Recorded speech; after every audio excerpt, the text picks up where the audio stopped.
요셉이 7년간의 흉년을 잘 견뎌냅니다. 7년의 풍년, 그 이후에 7년의 흉년, 그 7년의 흉년 동안 애굽이 망하지 않도록 살려내게 되죠.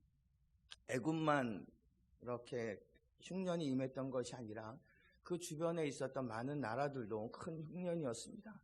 그래서 가나안 땅에 요셉의 고향이었던 이 가나안에도 큰 흉년이 임하게 됩니다. 그래서 요셉의 아버지였던 야곱이 그의 아들들에게 요셉의 형들에게 먹을 것을 구해오게 하지요. 그래서 형들이 애굽으로 먹을 것을 구하러 떠나게 되고 그 애굽에서 요셉과 요셉의 형들이 만나게 되는 장면이 오늘 읽은 본문입니다. 요셉은 형들을 알아보았습니다. 그런데 요셉의 형들은 요셉을 알아보지 못합니다. 요셉은 그 순간에 오늘 본문 말씀 9절에도 나와 있습니다만 그 말씀에 보면 17살 때 오래전에 꾸었던 그 꿈의 내용을 생각해내게 되었던 거죠. 하나님이 주신 꿈이 어떤 것인지를 9절 말씀에 보면 요셉이 그들에 대하여 꾼 꿈을 생각하였다라는 말씀이 있습니다. 그 꿈을 생각해냈던 거죠. 하나님이 주신 꿈이 이때 이 장면을 위해서였구나 하는 것을 알아챘던 것입니다. 이런 그림을 그리셨구나. 그래서 하나님이 나를 이 땅 가운데 먼저 보내신 것이구나 라는 것을 깨달았던 것입니다. 우리가 지금 몇 주간 계속해서 매주마다 요셉의 이야기를 살펴오고 있죠. 그래서 오늘 갑자기 이 본문을 보시면 이게 뭔 내용인가 싶기도 하겠지만 예전부터 우리가 이 꿈에 요셉이 꾸었던 꿈이 어떻게 성취가 되고 그 중간에 어떤 방해를 받았는지를 보았습니다. 요셉이 이때 꿈을 꾼 지 20년도 훨씬 더 지난 이때 30년이 거의 다 돼가는 시점에서 요셉의 형들을 보고 그때 꾸었던 꿈의 내용을 생각했던 것 참 은혜가 아닐 수 없습니다. 나를 팔아버렸던 형들, 나를 죽이려 했던 형들, 잊으려 해도 잘 잊혀지지 않았던 그 장면들, 오랜 시간 동안 날 괴롭혔던 그 형들이 지금 내 앞에 무릎 꿇고 앉아 있는 거죠. 지나온 고난의 시간들이 주마등처럼 지나갔을 것입니다. 원수와도 같았던 형들입니다. 그래서 복수하고 싶은 마음이 들었을 겁니다. 근데 그때에 하나님이 그에게 주셨던 그 꿈이 생각났던 것은 은혜가 아닐 수 없습니다. 그래서 복수하겠다는 마음을 이기고 용서를 선택하게 되었던 겁니다. 복수하겠다면 만나자마자 죽이든가 곡식 없다고 돌려보내든가 이래야 정상이 아니겠습니까? 그런데 복수를 이기고 용서를 선택합니다. 이후의 과정들도 보면 형들을 정탐꾼으로 모함을 합니다. 그렇게 했던 이유는 그의 아버지가 아직 고향에 남아있고 그의 유일한 혈육이었던 어머니가 같았던 혈육이었던 이 베냐민을 보고 싶어서 그 베냐민 데려오라고 지금 정탐꾼으로 시험을 하고 있던 것이지 이들을 공경에 빠뜨리기 위해서 지금 이 일을 하고 있는 것은 아니라는 것입니다. 아버지와 동생 베냐민을 보기 위함이었습니다. 또한 형들의 마음이 지금 이들의 마음이 어떠한가? 나는 다 용서를 했는데 지금 이 사람들은 어떤가? 이 사람들의 마음이 어떤지 시험하기 위해서 정탐꾼으로 내몰고 그리고 다시금 고향으로 돌려보냈다가 베냐민 데려오게 하고 다시금 가가지고 그의 온 집안이 다시 오게 되는 그런 긴 시간들이 있었던 거죠. 그래서 시므온이라고 하는 형을 인질로 잡아둡니다. 그리고 베냐민 데려오라고 형들 나머지 9명 형들 다 집으로 돌려보내지요. 돌려보낼 때에 그들이 갖고 왔던 돈도 다시금 돌려주고 또 길가에서 먹을 수 있는 길 양식도 챙겨주고 그들이 살아왔던 곡식도 주고 그래서 이 사람들을 오래 붙잡아두면 붙잡아둘수록 집에서는 베냐민과 그의 아버지 야곱이 굶주리고 있을 테니까 빨리 보내야 되겠다라고 생각을 했던 겁니다. 그래서 한 명 잡아두고 그래야 다시 돌아올 테니까 그래서 곡식 다 챙겨서 다시 돌려보냈던 거죠.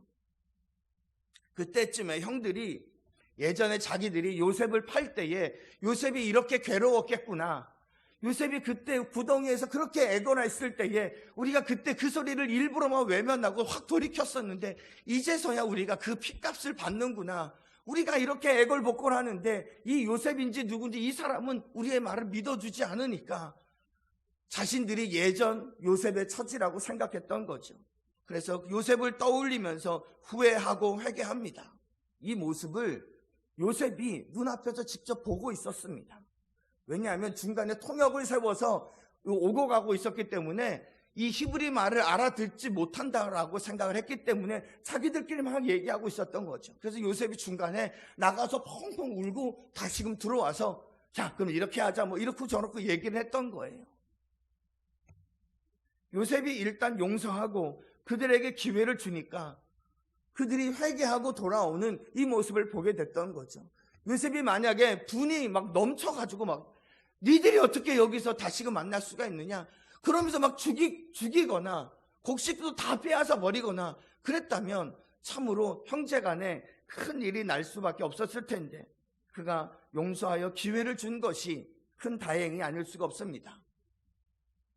이런 회복, 이런 회개 만나지 못했을 것이죠.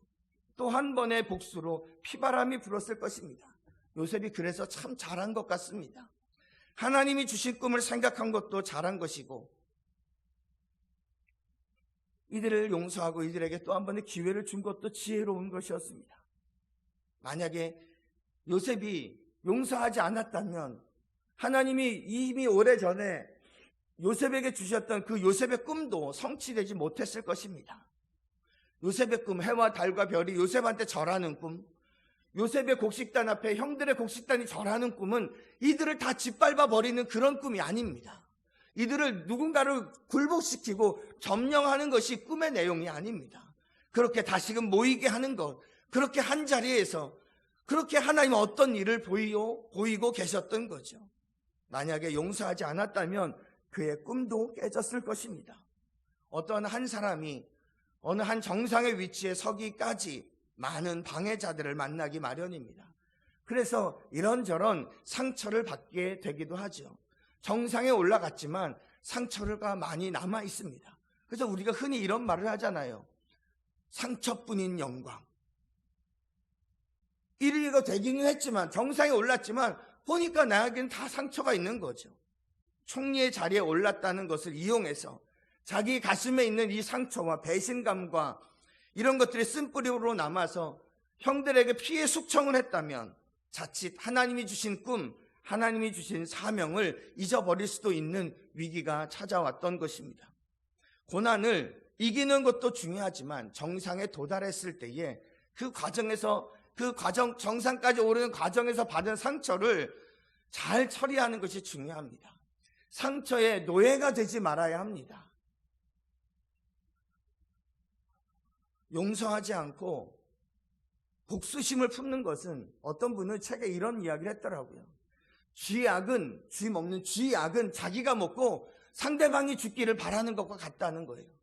용서하지 않고 복수심을 품고 일평생을 사는 것은 쥐약은 내가 먹고 상대방 죽기를 기다리는 어리석은 자와 같다는 거예요. 뱀에게 물렸으면 뱀 독을 빼야 되는데 날 물은 뱀을 쫓아가는 것, 그래서 그 사이에 독이 번져서 내가 죽는다는 것, 그게 바로 복수심을 품는 것과 같은 내용이라는 겁니다. 또한 용서하지 않으면 내가 영적으로 하나님과의 교제가 끊어질 수밖에 없습니다. 내가 누굴 미워하면 여러분 결코 하나님을 사랑할 수 없습니다. 형제들 간에 다툼이 있었다. 그러면 예배 오더라가도 다시 가서 오지 말고 다시 가서 형제와 화해하고 오라 그랬습니다.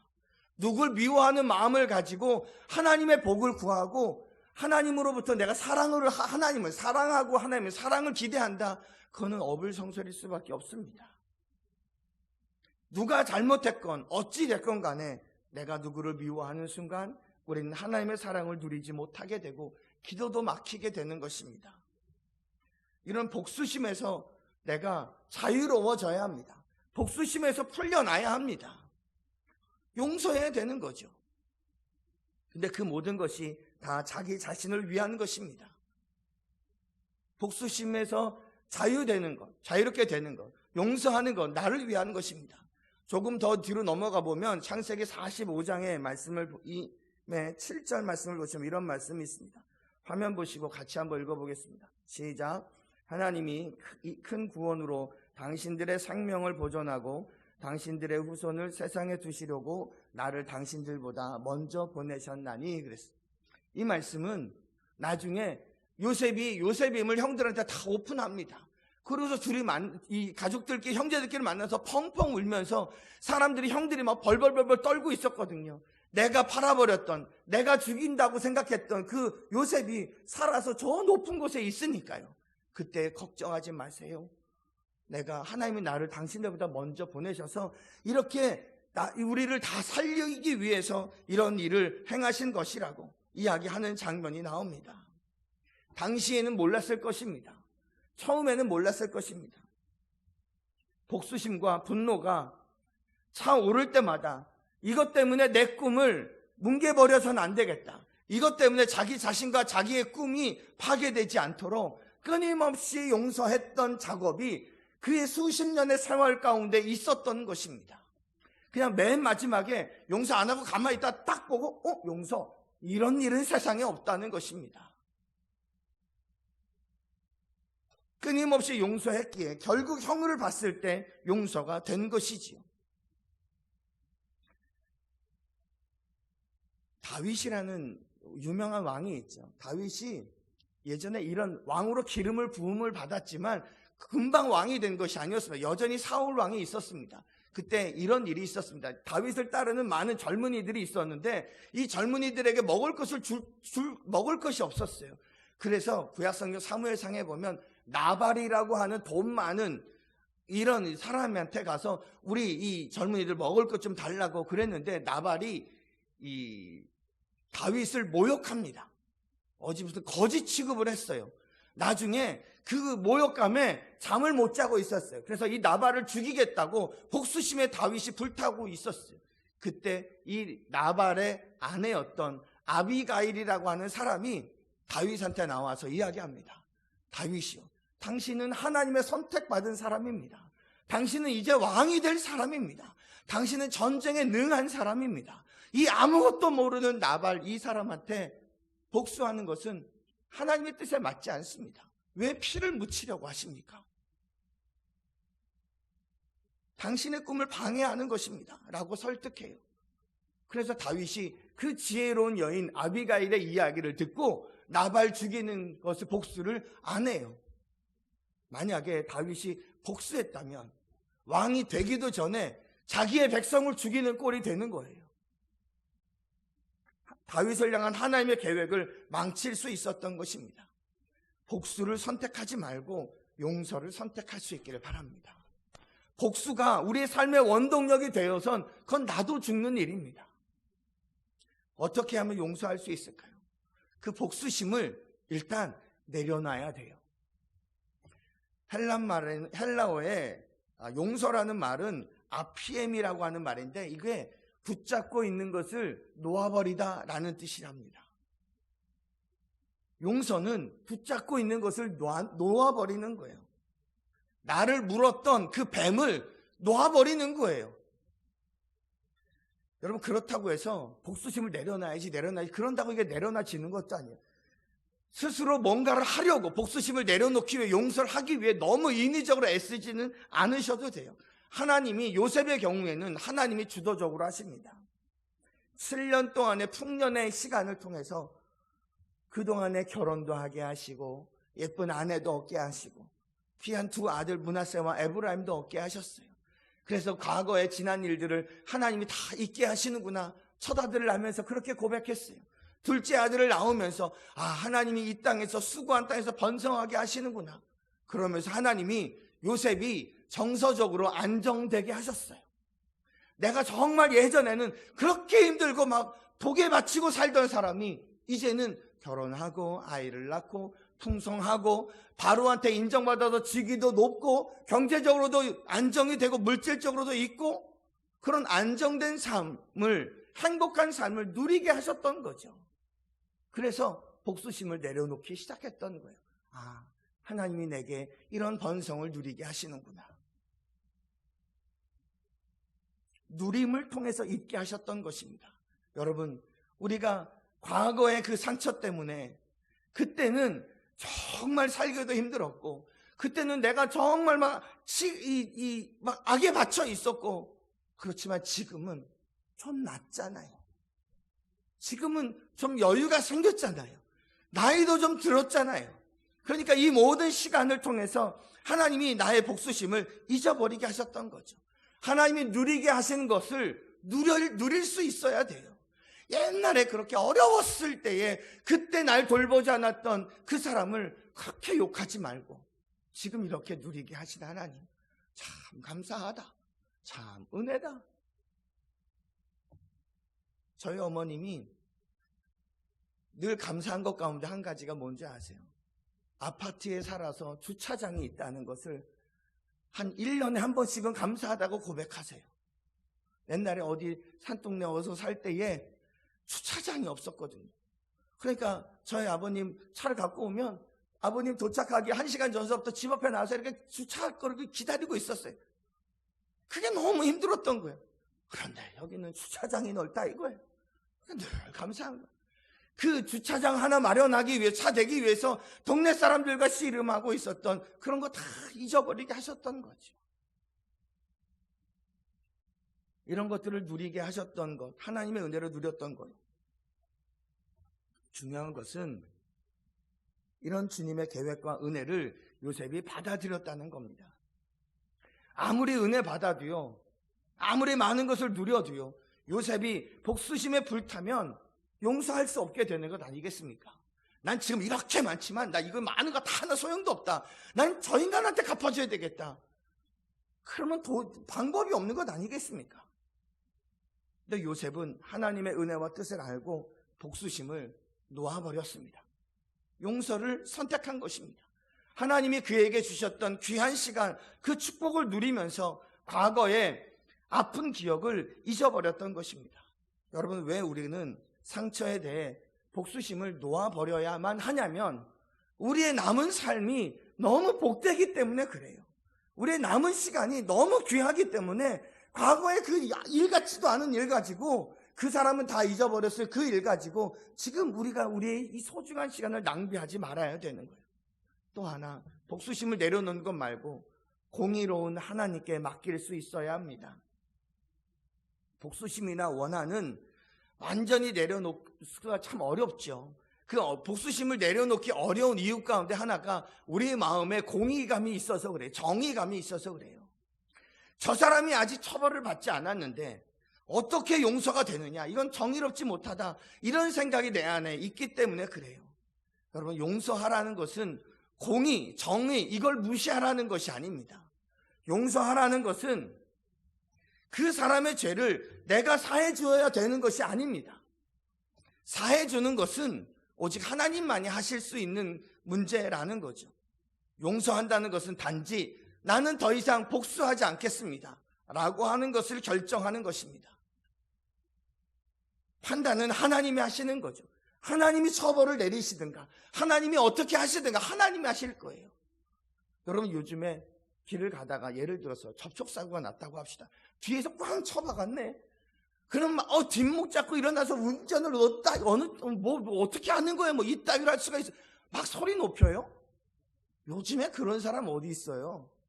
안 그래요? 왜 그래요? 어디 다치지 않으셨어요? 사고가 났네요. 예, 보험회사에다 연락하시죠. 그리고 나오는 거예요. 그러면 어떻게 해요? 보험사에서 알아서 처리하는 거죠. 거기서 무슨 손가락질을 하고 이게 말도, 그럼 나만 핏대 올라가는 거, 아무짝에 소리도 없는, 소용도 없는 거. 옛날에나 목소리 큰 사람이 이겼다 그러지 요즘에 누가 소리 질러요. 어디 안 다치셨어요? 괜찮으세요? 뒤에다 꽝 부딪혀도 그냥 그렇게 얘기하세요. 그리고 보험회사에서 알아서 처리합니다. 처리는 보험회사에서 하는 거죠. 용서, 내가 처벌하고 내가 처벌하지 않고 복수심을 버리고 하나님의 공의로운 처벌에 맡기는 것을 이야기합니다. 다윗은, 사울이 늘 다윗을 죽이려 했습니다. 군사를 동원했어요. 그런 사울을 죽일 수 있는 기회가 2번씩이나 있었습니다. 사울을 죽일 수 있는 기회가 2번씩이나 있었어요. 하지만 그때마다 죽이지 않았어요. 사무엘 상에 24장 12절 말씀을 보시겠습니다. 사무엘상 24장 12절 말씀 보시면 여호와께서는 나와 왕 사이를 판단하사 여호와께서 나를 위하여 왕에게 보복하시려니와 내 손으로는 왕에게 왕을 해하지 않겠나이다. 15절 말씀에도 보면 이런 말씀이 있어요. 그런즉 여호와께서 재판장이 되어 나와 왕 사이에 심판하사 나의 사정을 살펴 억울함을 풀어주시고 나를 왕의 손에서 건지시기를 원하나이다 하니라. 자기가 갚지 않았어요. 이게 구약에만 나오는 게 아니에요. 신약 성경에도 보면 로마서에 보면 이런 말씀이 있어요. 로마서 몇 장인가 이게 12장에 보면 19절에 내 사랑하는 자들아 너희가 친히 원수를 갚지 말고 하나님의 진노하심에 맡기라. 기록되었을 때 원수 갚는 것이 내게 있으니 내가 갚으리라고 주께서 말씀하시니라. 복수심을 내려놓을 수 있는 이유, 하나님이 공의로우신 하나님이시기 때문입니다. 하나님이 다 알아서 처벌하십니다. 용서하기 위해 세 번째, 첫 번째는 복수심을 내려놓는 것이고 공의로운 하나님께 맡기는 것이고, 세 번째 기도로 그래도 내 복수심이 해결이 안 되면 기도할 때 하나님께 고소하세요. 하나님께 토로하세요. 하나님께 그 억울하고 속상한 마음을 하나님께 이야기하세요. 억울한 사정, 원한이나 분노가 있으면 하나님께 토해놓고 하나님께 쏟아놓는 거예요. 근데 여러분, 우리가 이거를 거꾸로 할 때가 많아요. 하나님 앞에서는 하나님 내가 용서하게 해주세요 막 이렇게 거룩하게 이야기하고 그 인간 얼굴을 다시 보면 막 우라통이 처음을 와가지고 막 어떻게 또 못하고 막 이렇게 거꾸로 하는 거예요. 하나님 앞에서는 하나님 내가 용서하게 해주고 거룩하게 하는 거죠. 차라리 하나님 앞에서 하나님 이 인간 좀 어떻게 좀 해주세요. 어떻게 좀 되게 좀 해주세요. 막 그렇게 하나님 앞에 마음을 쏟아 놓으시라고. 정작 그 사람 만나면 원수처럼 대하는 건 가짜 경건 아니겠습니까? 다윗이 어떻게 했는지 아세요? 시편의 69편에 있는 말씀을 보시면 이런 말씀이 있어요. 69편 23절, 24절 말씀 보시면 다윗이 기도하는 내용이에요. 그들의 눈이 어두워 보지 못하게 하시며 그들의 허리가 항상 떨리게 하소서. 주의 분노를 그들 위에 부으시며 주의 맹렬하신 노가 그들에게 미치게 하소서. 사울 막 보면 막 치가 떨리거든요. 하나님 저 사울 좀 어떡하게 좀 해주세요.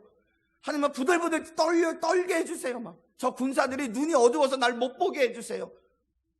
그러고서 막상 사울을 보면 그를 선대하고 그를 존중했던 거예요. 사무엘상에 보면 사무엘의 엄마였던 한나라는 사람이 나옵니다. 그의 남편이었던 엘가나에게 부인이 둘이 있었어요. 하나는 한나, 하나는 분인나. 분인나는 자식이 있었어요. 근데 한나는 자식이 없었어요. 근데 자식 있는 분인나가 와가지고 한나를 늘 약올리고 괴롭혔어요. 그러면 한나가 첫 번째 부인이니까 분인나를 어떻게 막 할 수도 있는데 둘이 싸웠느냐? 아니요, 그런 내용이 없어요.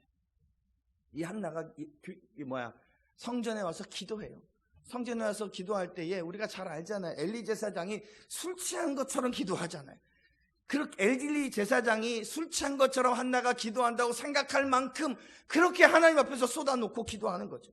사무엘상의 1장에 우리가 잘 아는 1장 15절 말씀을 보세요. 15절 맨 하반절에 보면 여호와 앞에 내 심정을 토한 것뿐이오니 라는 말씀이 있어요. 그 다음 절 16절 하반절에 다음 절 16절 하반절에도 보면 나의 원통함과 격분됨이 많기 때문이라고 그렇게 이야기를 하는 거예요. 하나님 앞에서 그걸 쏟아놓는 거예요.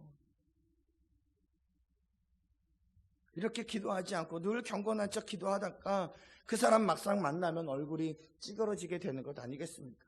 그러니까 기도는 경건하게, 삶은 호되게 사는 것 아니겠습니까? 용서하기 위해서 네 번째, 불쌍히 여기는 마음을 갖는 것입니다. 어떤 사람이 자신에게 피해준 사람을 몇 년 동안 수소문해서 결국에 찾았대요. 찾아서 보니까 그 사람 망했대요. 그 사람 돈 떼어먹고 착할 되나 보자 했는데 사업이 망했대.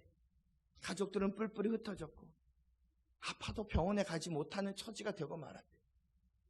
그래서 멱살이라도 잡아서 다만 얼마라도 좀 건져볼까 하고 찾았지만 복수심이 싹 사라지고 그 사람이 너무 불쌍하게 되더라는 거예요. 왜 불쌍한 마음이 드는지 아세요? 하나님이 이미 처벌하셨다는 생각이 들었기 때문인 거예요. 하나님이 내 기도를 들어주실 것을 믿는다면 그 사람에 대한 불쌍한 마음이 생기기 시작합니다. 여러분, 오래간만에 만난 요셉의 형들 참 너무나 초라합니다. 먹을 것이 없어서 먹을 것을 구걸하기 위해서 먼 길에서 이 애굽 땅까지 찾아왔습니다. 초라했습니다. 불쌍했습니다. 그래서 요셉은 용서하기를 선택했던 거죠. 꿈을 향해 걸어가면서 7년의 풍년간 행복하게 축복을 누리며 살 수 있었습니다. 그래서 용서를 선택하면,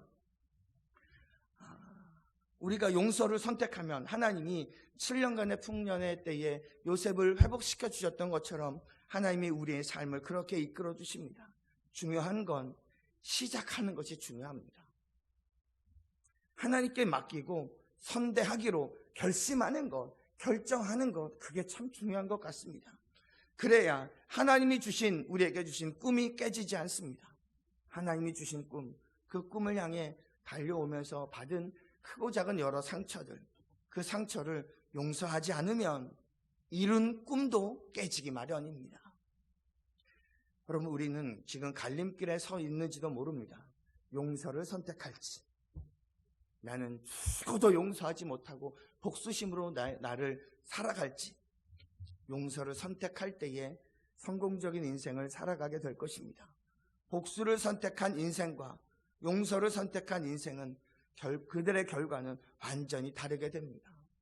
여러분, 우리 더 이상 분노의 노예가 되지 말고 많은 사람을 살리는 삶을, 사랑하는 삶을 살아가시기를, 그래서 하나님의 꿈을 이루고 가는 저와 여러분 되시기를 주님의 이름으로 간절히 축원합니다.